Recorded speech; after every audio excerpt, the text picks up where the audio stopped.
Halo kawan BRIN, jumpa lagi dalam program Kabar Kawasan. Bersama saya Amina dari kawasan Gatot Subroto, Jakarta. BRIN menggelar seminar arkeologi, berikut liputannya. Prasasti Yupa menjadi bukti kejayaan Kerajaan Kutai sebagai kerajaan tertua di Nusantara dan merepresentasikan sebuah narasi riset yang syarat nilai budaya, historis, dan akademis. Hal ini disampaikan dalam seminar yang bertajuk Prasasti Yupa, Kerajaan Kutai, dan Prasasti Padang Lawas, serta konteks situs-situs wilayahnya.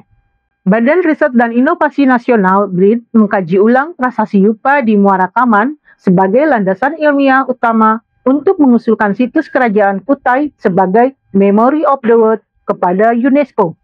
Ya, dalam konteks riset di Muara Kaman dalam situs-situs Kerajaan Kutai, peran BRIN sangat signifikan, terutama dalam pengumpulan data, pembacaan kembali prasasti yang sudah ditemukan sejak abad ke-19, kemudian melakukan reinterpretasi dengan berbagai pendekatan untuk menemukan nilai signifikan untuk diusulkan sebagai Memory of the World, terutama dalam posisi prasasti dalam konteks sejarah akar bahasa yang diduga merupakan satu fondasi yang paling sempurna dari narasi bahasa Indo-Arya yang menyebar ke Nusantara dan mempengaruhi huruf-huruf lokal di kerajaan-kerajaan di Jawa, terutama di Sunda, Kerajaan Jawa, lalu di Bali sekarang. Muara Kaman, Kalimantan Timur menyimpan jejak peradaban tertua di Nusantara melalui penemuan prasasti-prasasti kuno yang menjadi cikal bakal berdirinya Kerajaan Kutai, kerajaan Hindu pertama di Indonesia.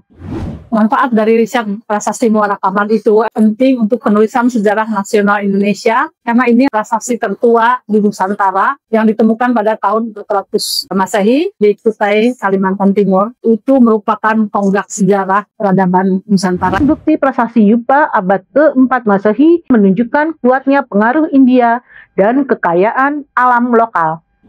Ini satu bukti peradaban di Nusantara yang tertua, di mana pengaruh India sangat kuat, seperti upacara-upacara agama Hindu yang dilakukan oleh Raja Mulawarman dengan melakukan upacara-upacara korban, antara lain korban Hindu atau sapi yang jumlahnya ribuan ekor. Membagi emas pada saat itu Kalimantan Timur, khususnya Muara Kaman atau daerah hulu Sungai Mahakam, itu mempunyai kekayaan alam, terutama emas dan juga gaharu serta cendana yang sangat dibutuhkan oleh negara-negara Eropa. Ini langkah awal daripada munculnya kerajaan Kutai kuno. Saya kira itu sebagai bukti awal Nusantara.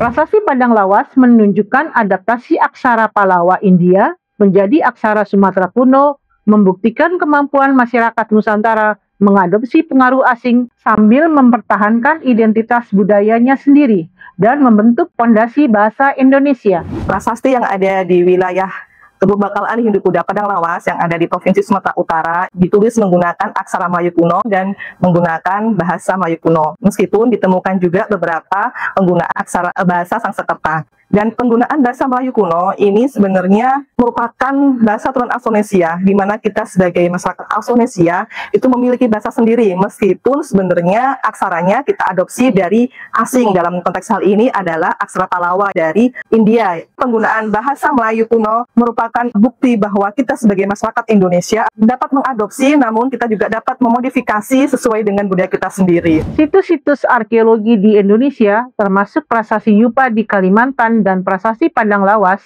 terancam oleh derasnya arus modernisasi dan pembangunan, menjadikan pelestariannya sebagai tanggung jawab bersama seluruh pemangku kepentingan.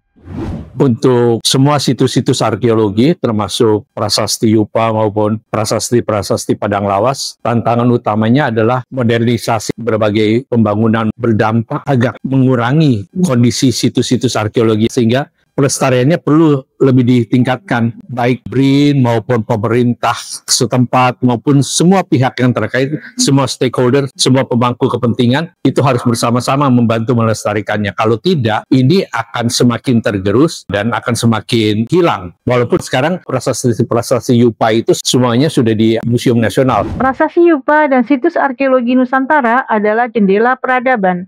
Melestarikannya termasuk pengajuan prasasti Yupa ke UNESCO adalah tanggung jawab kolektif. demi identitas bangsa dan pelajaran bagi generasi mendatang. Demikian program Kabar Kawasan kali ini. Saya, Amina, dan kru yang bertugas pamit undur diri. Riset inovasi untuk Indonesia maju.